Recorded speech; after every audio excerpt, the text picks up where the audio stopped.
नमस्कार दोस्तों, आज हम बात करेंगे सपनों के बारे में। आज भी दिमाग के ऊपर वैज्ञानिक अनुसंधान जारी है, फिर भी भ्रम है कि लोग सपने क्यों देखते हैं।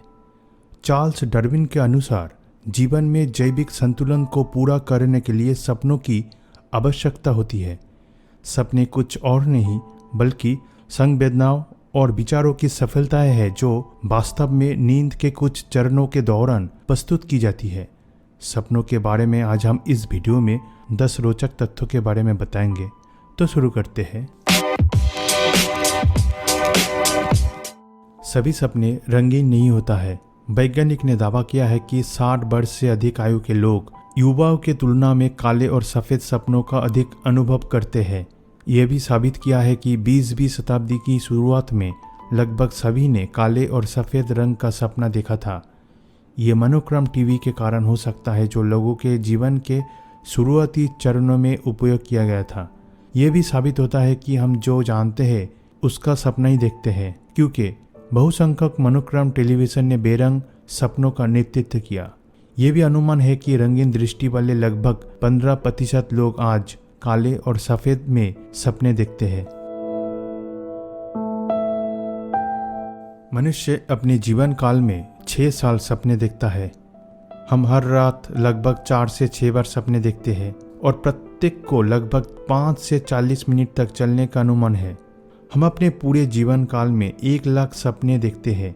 लगभग सभी किस्मों का सामना करते हैं। एक व्यक्ति हर रात लगभग 90 मिनट सपने देखता है, जो उनके जीवन काल में 6 साल के सपनों को पार करने के लिए पर्याप्त है। हम 95% सपने भूल जाते हैं। हम सपनों को याद करने की कोशिश करते हैं। आमतौर पर मस्तिष्क में ललाट मेमोरी के लिए सपने देखते समय निष्क्रिय हो जाते हैं। अस्थायी भंडारण के लिए प्रीमोटर कोर्टेक्स के कारण सुबह उठते ही लगभग 5 से 10% सपनों को याद करने में मदद करता है। हित समस्याओं के साथ साथ सपनों को याद रखने का नुकसान हो सकता है। सपने को याद करने का सही तरीका सुबह उठते ही तुरंत बाद एक नोटपैड पर लिखना है।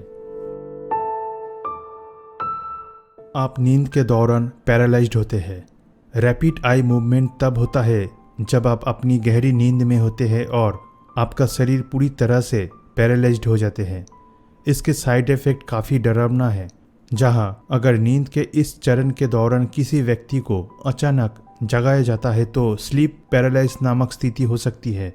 स्लीप पैरालाइज एक ऐसी स्थिति है जहां व्यक्ति को होश में आता है लेकिन शरीर को स्थानांतरित करने की क्षमता नहीं होगी।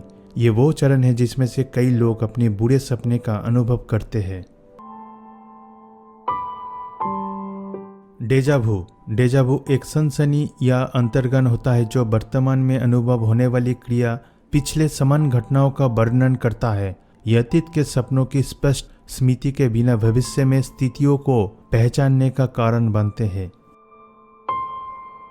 कई विचार वास्तविक जीवन में कई आविष्कार किए गए हैं जो कुछ महान हस्तियों द्वारा अपने सपनों में देखे गए थे। वास्तविक जीवन में लाए गए कुछ आविष्कार, विचार, मनोरंजन, जैसे J.K. रोलिंग द्वारा हैरी पॉटर।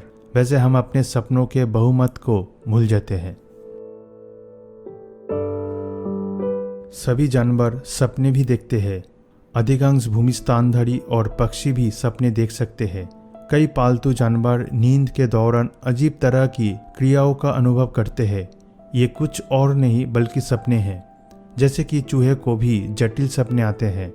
शोधकर्ताओं ने पाया है कि चूहे में विशिष्ट मस्तिष्क पैटर्न होते हैं जो उन्हें सपने देखते समय भूल-भुलैया के माध्यम से नेविगेट करने में मदद करते हैं। अंधे भी सपने देखते हैं।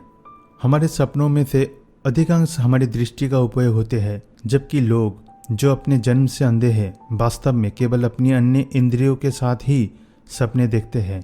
दृष्टिहीन लोग अपने पूरे जीवन को साउंड की सहायता से अपने प्रमुख अर्थ के रूप में चलाते हैं। उनके सपने भी साउंड के रूप में ही होते हैं। चूँकि नेत्रहीन लोग कभी भी किसी भी छवि में नहीं आते हैं, साउंड एकमात्र कारक है जो उनके सपनों में केंद्रित है। उनके सपनों का सबसे असामान्य तथ्य यह है कि उनके सपने का अधिकांश हिस्सा एक बुरा सपना बन जाता है। और आज तक कोई भी कारण इन बुरे सपनों के पीछे वैज्ञानिक रूप से पहचाना या साबित नहीं किया जा सका है। नींद में चलना।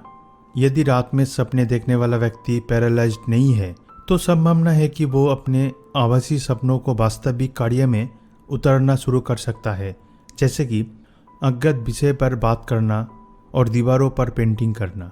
सभी एक साथ होश में आने पर अपने सपनों को याद नहीं करते हैं। क्या है ड्रीम क्रिएशन? हमारे सभी दिमाग डाइमिथाइल ट्रिप्टामाइन नामक दवा बनाते हैं जो हमारे नींद के साथ साथ सपनों के लिए भी जिम्मेदार है। इस रसायन को ड्रीम ड्रग के रूप में भी जाना जाता है जो मस्तिष्क में एक बार बनने पर मतिभ्रम पैदा कर सकता है। जब लोग मरते हैं तो उसी रसायन का उत्पादन अधिक मात्रा में होता है। मस्तिष्क में रसायन रूप से उत्पादन किया जाता है जो मस्तिष्क को वास्तविक रूप से पूरी तरह से चेतना खो देता है।